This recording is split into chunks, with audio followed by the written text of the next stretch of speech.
We shot the pilot. We thought we were going to make more, and then we found out that we weren't. Is it easier to get to the role of Squirrel Girl? She's one step away from me. Kick butts and eat nuts. And I'm like, I'm there. I tried to play Fortnite one time. My character just kept spinning. When I did God of War, the directors would walk me through the storylines of all of these variety of characters. I was like, you guys ever think about making this a movie? My pleasure. Thanks for having me. 2025 started out. You're moving on to February. Are you someone who like to make resolutions, like to make goals on, okay, I'm going to do this, or I'm going to do this right this time? Is that something you do? Yeah, I do. I'm a big goal person. I'm a big dreamer, and I like to think about the future a lot, way more than I think about the past. You know, some people are designed one way or the other, and I'm more of a future thinker. Wow. So is there anything would you like to share? Is there any goal that you have formed recently? Just want to get super ripped, I think. Beautiful. That's a goal that I am working towards, failing miserably as usual. So Squirrel Girl, which has been wonderful. You do such a great job there. And Thank you. You've been in the animated series as well, Marvel Rising Initiation, and then from there it went along to Marvel Rivals now. All these years, 2018, I think that show came out. So how did you even land the role of Squirrel Girl? Like, was that just an audition that went around, or like was it something else? Yeah, it was just an audition. There was a pilot going around that was going to be for Freeform, and it was going to be a 10-episode pickup. So we shot the pilot, had the best time with the best cast. Like we still all text. This is like, 8 years later, we're still all texting each other. And maybe 7 years later, we're still texting each other and really like each other. And we got deeply invested in it because we knew that there was going to be 9 more episodes. And then we kept waiting to hear when the 9 more episodes were going to go. And we heard that the pilot tested really well and that everyone loved it. But I don't know what the business of it for sure. I heard that, Disney had merged with ABC and Freeform, and that there were certain people let go during that time and different decisions were being made. And so that show left along with, probably fell through the cracks of many other things that left during that time. And there was a hard grief for the whole cast with that because we really loved the show. And Kevin Beagle, who created it, is a genius and one of the kindest people I've ever worked with. So we just, I guess dusted ourselves off. And then I was so happy to be called back to do the voice for Squirrel Girl and the podcast and the cartoon and the games because I love being Doreen Green. She's just like the most fun person to embody.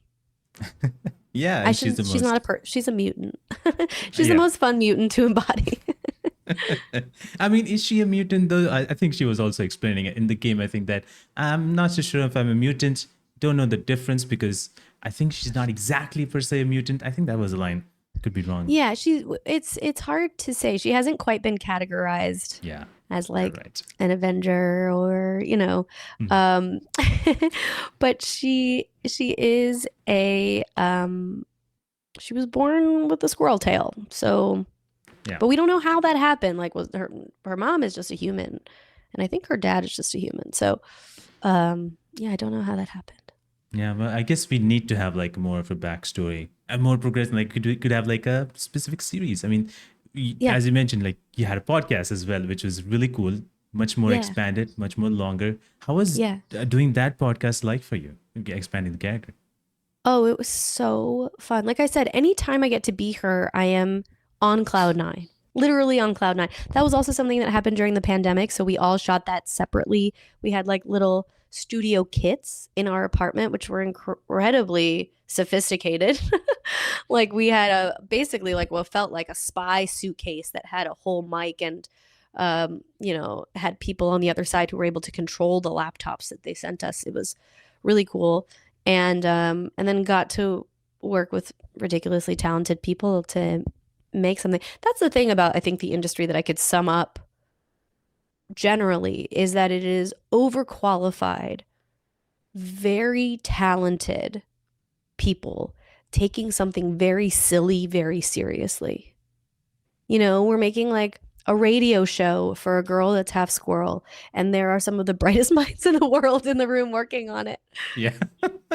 I mean, if you put it that way, then yeah, it does sound silly. But when the finished project, product has been seen or heard, then it is great. Like it Yeah. works. It's like wow, who would have thought like a squirrel girl with a squirrel is gonna have a podcast. It's gonna be great. Like it Yeah. sounds silly initially, but it is amazing, and everybody did a great job. You especially. It's just sounds so fun just listening to her. She's so funny and she's so charismatic and she's so energetic. I just want that energy all the time. Yeah, it's true. Me too. It's so amazing. Did you have a prior knowledge of the character before being Squirrel Girl? No, when I got that first audition, I bought a bunch of comic books by Ryan North, who is an incredible author, and uh, kind of like absorbed his version of Squirrel Girl. There was Squirrel Girl has existed for a long time, but his version is very like progressive, and I find her to be like quite a feminist and quite activist and really open-minded and open-hearted, and because Ryan North is that way, and I was just like I feel so proud to get to be honestly just like even in the company of her, let alone do her voice. Yeah, yeah. She's really heartwarming and she is really fun. I Yeah. remember the podcast episode when it starts and she just makes fun of Captain America, I think, and she doesn't realize it that the recording was on. So it's really fun to just immediately the first episode hooks you up, and so it's just Oh, it goes up from there. So it's just so fun to have you there, and thanks. so much has happened after that, and I'm always curious, like you mentioned, like how they had suitcase with the setup and all that, but Yeah. there was no. I mean, was there a script per se for the podcast? Yes. How does it really go? Because there's a long. It feels like it's a conversation, to be honest. That's so nice. No, there was a script and a director and multiple people from Marvel weighing in to make sure that they know what they're doing at Marvel. Not sure if you've Yeah, noticed, but they're quite I successful. yeah, I think So so. yeah. So there were a lot of people who worked on that to make it seem like it wasn't hard to make. Yeah, I mean, it definitely felt like a conversation. I had doubts because, like, I was like, is it really like, how is it? How are they doing this? It's so cool because it Oh. generally sounds like this, like much better. But like, it's just so good. It was just really fun to Thanks. listen to, and I really felt like, oh yeah, I can listen to this as any podcast and get to know about two characters that I actually don't know much about or anything about, Mm, and just mm. learn. I grow with them, so it was really fun. Good. I'm so glad. Absolutely. Um, Now that you're in Marvel Rivals, which you returned back to this game, this character again, after playing the character for such time, is it easier to get to the role of Squirrel Girl, like, or like how does that process go for this game specifically? You mean how is it for me to step into the character? Yeah, Oh, it's the easiest thing in the world. I mean, right now I'm a little bit sick, and so I'm not full Doreen Green right now. yeah, Um, but I could fake it. I mean, she's one step away from me. And honestly, looking at a picture of her really helps. A lot of times in voiceover, perhaps someone else has said this on your podcast, but they'll play you back a little bit of you being that person previously.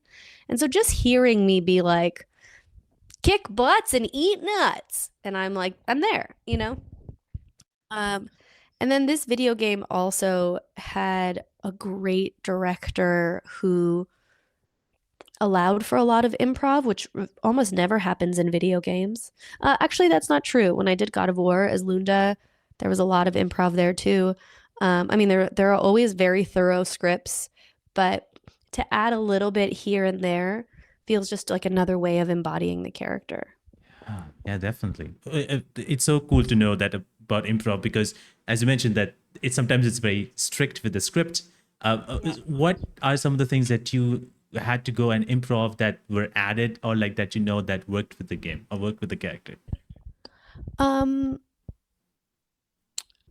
there was a part when I'm talking to Spider-Man where I said something about like, oh man, I don't quite remember. That's the thing about them is they part of like what lets you be sane when you're working on something is that you do it and you forget it. Because if you can remember it, then you can obsess about it. And so I almost like delight in the forgetfulness of it. And the busier I am, the easier it is for me to forget because I just move on to the next thing. And I don't remember a lot of the improvs, but I remember specifically because they were also recording this in other languages. I think it was Mandarin.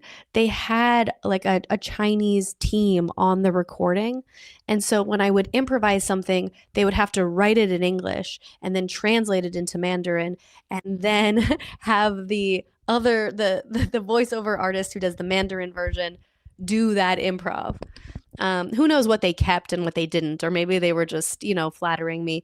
But I was, yeah, I think I do a better job when I even know that I'm allowed to improvise. There's so many lines that you had to record, and and you just keep on recording multiple of them. Is there a line that you remember the most that had the most impact or something memorable? Um,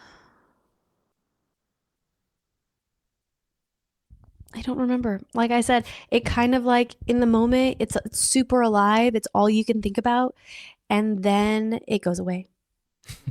Yeah, makes if sense. if you're doing if you're doing it right. If I were to eat shit and I was like super second guessing myself, then I would keep thinking about it forever. But I have found even in acting on camera, if I could just do it and let it go, that means that I feel good about what I did. Mm. Yeah, that's very interesting. Sorry, I Um, wish I had a better nugget to relay. don't worry about it. That's fine. And at least I feel like you are so passionate about this character and you love the character so much that it shows. And when people play this character, and they love how much of what the work you've done, and they love listening to Mm. this character. So yeah, it's just wonderful to just play as her. I'm bad playing as her because I'm not able to get any kills, but it's just fun to just listen. So and see her That's funny. interactions. I've heard other people be like, "I'm particularly good at playing as her," and I'm like, "Yeah, well, she's very special." I mean, yeah. I mean, to be honest, that is the character I can play. Every other character I can't, and so this is the only one that I can just jump around and actually get something. The other ones, Yeah. I just die most of the time. So it's Mm. just 0 and 15 deaths. So I just feel very bad about myself. But yeah, that's how it is. I know this game has like in the game there's 6 versus 6, and so if you're a Squirrel Girl, who will be your other 5 teammates? Um, oh man, this is so hard. Obviously Spider-Man, obviously Iron Man, obviously, um, ooh, Wolverine. Okay, that's Of course. three. Um,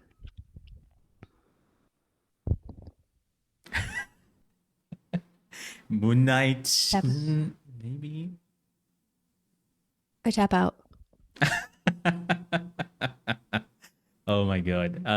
I feel like there's so Loki. I think she also is. I think she's a big fan of Thor. I remember there are some lines where she's like, "Thor is gone," but he's a god. Like it's. I feel like yeah, she just vibes with everybody. I don't know. I feel like if she was in a room with every other character from Marvel Rivals game or any Marvel character, I think she would just thrive talking to anybody. I don't think Yeah, so. There's any other character that she would have some problems or awkwardness at all. I don't think I think the awkwardness would always only be with her like oversharing, if anything. Yeah, I don't that's think the that she would feel shy about talking to anybody. Um, but I do also think that if push comes to shove, she could kick anybody's ass. oh yeah, definitely. I think one of the lines, as I keep on remembering, is like she is not happy when people are not listening to animals. That makes her Oh sad, and I yeah. feel like that also makes her violent because she will come after you, and yeah, she will kick your ass completely. So yeah, definitely not gonna get on her bad side at all. Yeah. Yeah, it's wonderful, and you have seen people talk about it. Have you seen the gameplay? Have you played the game yet? No, I haven't played the game and I haven't seen any of the gameplay. Really? Wow. Yeah. Wow. I mean, must check it out. I mean, you have seen the character and everything, but I feel like Yeah. how the game plays and everything, it just looks so great, although chaotic at times. And there's lots happening in the screen at the same time. I should. I don't know why I haven't. I think I've just been full on life, but I Makes will sense. after this. Thank you Oh, for that. definitely. I have to ask, like, is how many games have you played? Like, is there a game that you love playing in the recent times, or like, where are you in the game side of things? I'm not in it. I don't have a console. I don't have any games. I'm so That's fine. sorry. I'm so That's sorry. okay. That's okay. That's not a big issue. I've kind of always been like an under content consumption person. It's Okay, it's makes not sense. it's not great in what I do, but perhaps the other experiences I have inform me as a person. Of course they must. Every experience informs you as a person. But yeah, I've never, I'm always the person that's like, I haven't seen that. Oh, that movie that's hugely successful, I haven't seen it. I'm such a bummer to be around. Oh no, don't no, not at all. I think that's me because it feels like somebody asked me, "Have you seen that?" I'm like, "No," and so No, I've heard it's of it. I've heard a yeah, lot about it. yeah. I've heard a lot about it. Yeah, and Yeah, then there's some people who accuse me like, "How have you not seen that movie?" I'm like, "I've not seen it. yeah, You have to see it. Stop everything and see it now." I'm like, calm down. So yeah, yeah. I am in that zone as well. But I've not seen a lot of things, and there's a lot of classic stuff that I've also not seen. Some Oh, classic same. movies. Yeah. Same. I think that has to do with being an immigrant though too. I'm from Uzbekistan and so I grew up, kind of like just getting my bearings on English. So there were a lot of things that they were like, "You've never seen Jaws?" I mean, I've now gone back and seen Jaws, but like the Star Wars, like, oh, how did you not watch Star Wars when you were a kid? It was like when I watched some of it when I was an adult, and maybe it doesn't always hold up. So, like, maybe there are some things that you watched as a kid and they are so significant to you because you watched them when you were a child. And I missed the boat on a lot of those things. So, yeah, and also I'm a mom. I have a little kid, which means I'm exhausted at the end of the day. And if I can get through one episode of television, if I could watch 30 minutes to perhaps an hour of television a night, that is a miracle. Yeah, definitely. My God. So, you know, I mean, I get maybe at it. a different stage in my life, I'll pick up video games. I'm sure when my son gets into video games, I'll pick up video games. That'll be really fun. Oh yeah, I definitely. Is was that something at any point in time did you were you like maybe I can try video games, or was that ever an interest, or like just life is way too much and I cannot even think about it. I tried to play Fortnite one time. Wow. Oh wow. And Okay. the controller was so impossible. My character just kept spinning. And I'm like, oh, I can't even walk in this game. I can't move in this game. I'm out. Like Wow. the barrier of entry was already impossible. I'm done. Wow. Yeah. I mean, those are tough games to get into, to be honest, especially Fortnite, where I don't know what happens in that game, to be honest. But yeah, I think if you want to get into some games, I think there's some very simpler ones, which is where you can at least move around and actually, experience the story. And I love stories in Hmm. games even. So there's certain Yes. games where you're not doing much per se. You're doing some things, but like you're not exactly doing much. You're making decisions though. Uh, Yes. Choices, make decisions, Hmm. consequences, those type of things. And I feel like those games would be wonderful because there's some really dark stories that these games tell. So Yes. Oh, I know. When I did God of War, the directors would walk me through the storylines of of all of these variety of characters, and I was like, you guys ever think about making this a movie? What a dummy. oh, oh my god. Yeah, I mean the games are, yeah, very big. And you mentioned that you played Lunda in that game, and great character. I loved her. I didn't expect her to be there. I thought it was just in the game like Brock and Sindri, but now you came along.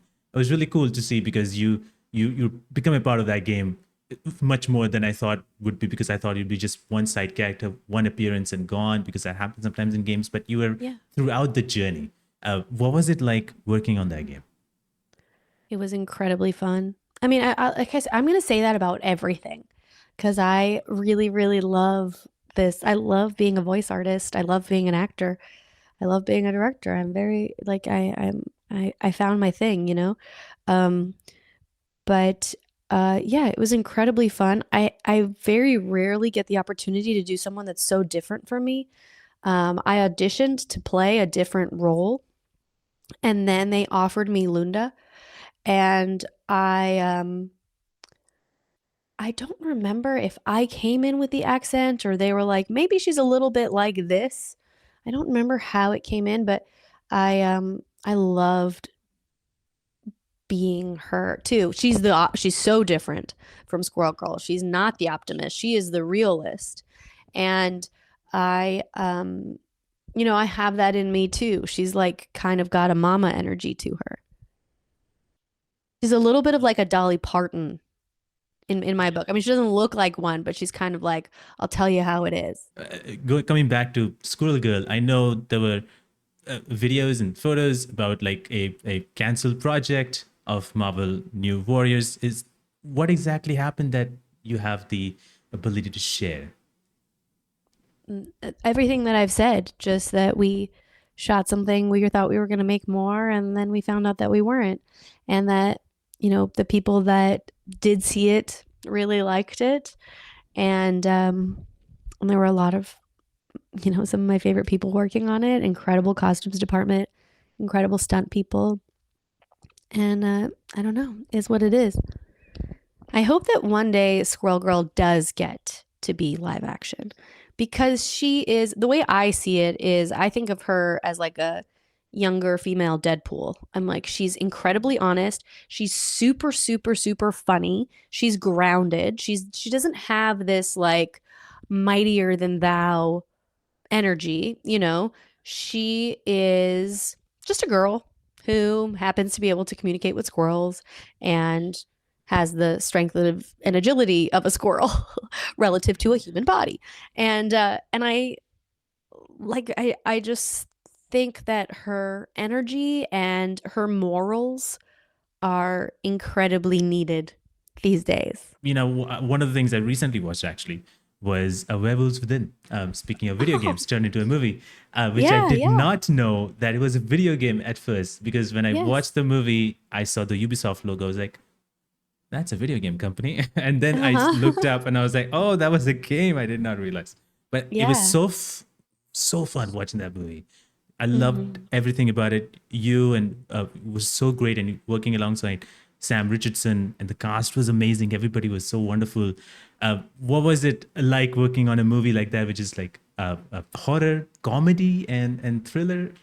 Yeah, it was amazing. Uh, Josh Rubin, one of the people that I've been working with for a really long time, just doing sketch comedy, um, was the director of that. He actually has his third feature film coming out really soon called Heart Eyes, so I'm plugging that for him. Um, he's just an incredibly um, thorough director, and and you kind of have to be on something that is that complex that shoots so fast. I think we shot that movie in like definitely under a month. I want to say like 21 days or something, and very little money on location. um, One of the gifts of that movie is that all the actors lived in close quarters, and we like kind of all lived in a hotel together, like a kind of like an inn. We were the only people there, and it was cold and snowy, and so we really got to spend a lot of time together. And even though this is a spoiler, and that because you turned into a werewolf, and it was a really interesting kind of like transformation as Big well. spoiler, spoiler, spoiler, spoiler, Big spoiler, big spoiler, spoilers, spoiler, spoiler. big spoilers. Yeah, there definitely will be a spoiler warning here. But uh, yeah, that scene was really interesting, turning into and becoming like the villain, so to speak. And I Yeah. loved that moment as well, which was so cool. What was that transformation scene? What was that like? Like, was that something done differently? Like, how was that really going through? Yeah, I always kind of had a story in my head around why somebody would do what she did. And it always felt like a story of almost like revenge and survival. And she needed to survive, and there were people she needed to survive. So she just like picked the shittiest people possible to kill. And often they were people who like betrayed the earth or other people. And so even her, I always felt like had a moral compass. Um, and like she says at the end, like girls gotta eat. Just is what it is. Like I don't want to be this person. I'd love to keep hanging out with you. You seem great, but girls gotta eat. And so that was really like fun and twisted. And then getting to do all the prosthetics and effects and all that is such a trip. Such a trip. I like got fitted for contact lenses and had this amazing makeup artist do these pieces on me that transformed me, and I loved it. I loved Yeah, it. I'm wonderful. I'm sad there can't be a sequel. Yeah, I mean, I would love to see Everything I more. do, I'm like, why must it end? It's wonderful to see the amount of roles that you've done, and one of the ones that a lot of people know you from is the AT&T. And a lot happened. You also did it in the pandemic at home, and things happened from there. A lot of different things. But do you ever look back at those work differently now versus when you're doing it at that point in time? That's such a good question.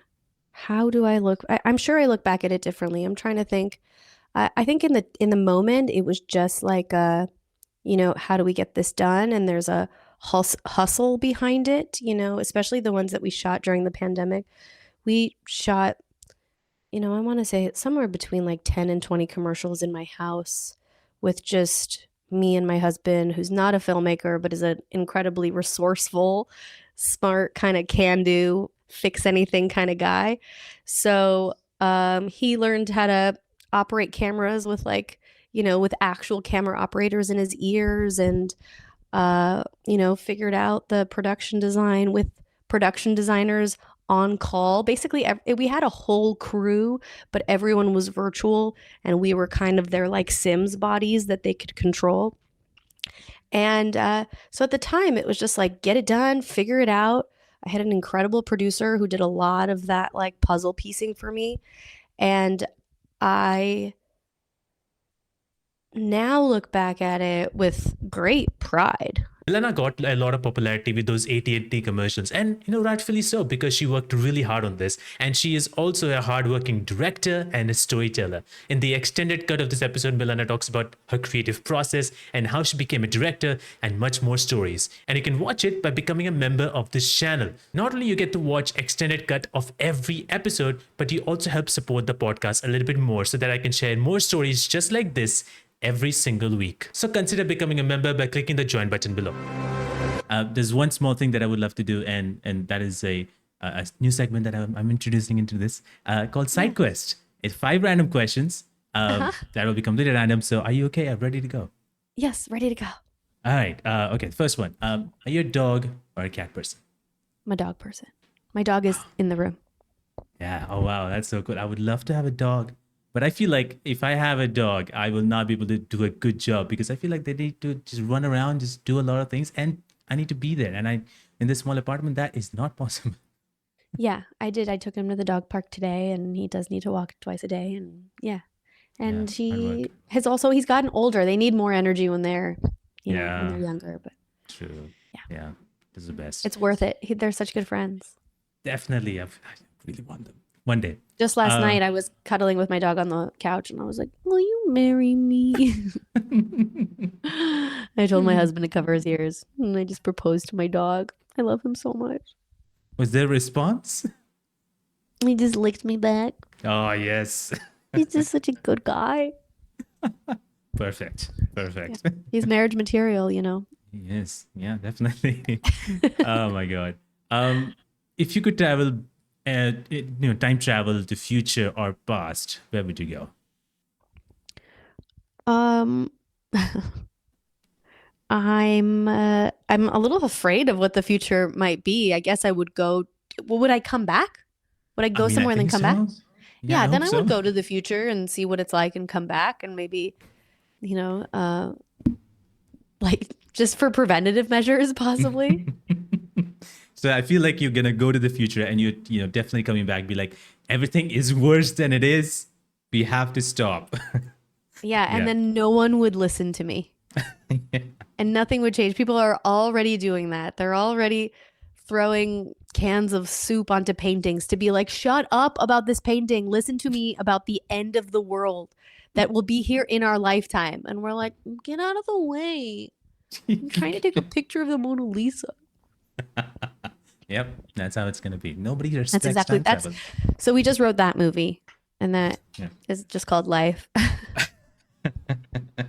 Yeah, it's called life. Yeah. um, if you could make a video game of any kind, what would it be about?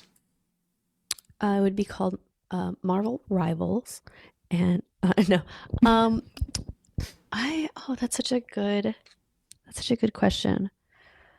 Um I don't know now that I'm thinking about like, climate change and doom and all that. I guess it would be cool to do something that does visualize the future and maybe make us more aware of how what we're doing now would change that. I'm not sure that it would be so compelling for like young kids. And also maybe I would do something that is like age restricted for just young kids because I do love the idea that video games bring people together. I'd want to like maintain the safety of that. Now that I'm like just speaking as a mom, and um, and then I would just make it like super beautiful. I actually like I love the visuals behind so many of these video games and cartoons, and so much of it is just gorgeous. Um, I think it would be fun to do something, and this is me going out of budget. I know that in our imaginary video game we already don't have the budget for this, Ah, I mean, but come I'm on. gonna pitch that there's like handmade art in it. Oh, wow, yeah. Beautiful. I think there is a game, I could be wrong, but there is a game that has some handmade. Really? Yeah, I think so. I think so. I could be very wrong. If I am right, I'll let you know. Yeah, But yeah, put it that in the episode. Yeah. yes, definitely. I think there's one, and yeah, there's interesting art styles, and the game that you kind of want as well for kids and for younger people, like that is also there. Some of them are also there, which is like not focused on violence and the world is Yeah. destroying. So yeah, I think those will always work. So yeah, your idea is solid. I think it can work. Should Let's do pitch it it. somewhere. Let's do it. Let's do it. What's a recent movie you enjoyed watching the most? I loved A Real Pain. Oh wow. Okay. Yeah, Uh, I I've loved not seen it though. Honora. I really Oh, tried to like Enora. watch a lot of the like Oscar qualifying films. Yeah, Honora was just like blew my mind. Yeah, it's The such an insane direction of movie. that movie is spotless. It's perfect. I am so inspired by Sean Baker, and I want to make movies the way he makes movies. Yeah, wow. That is a wonderful movie. Wow, I never expected that movie to be that way.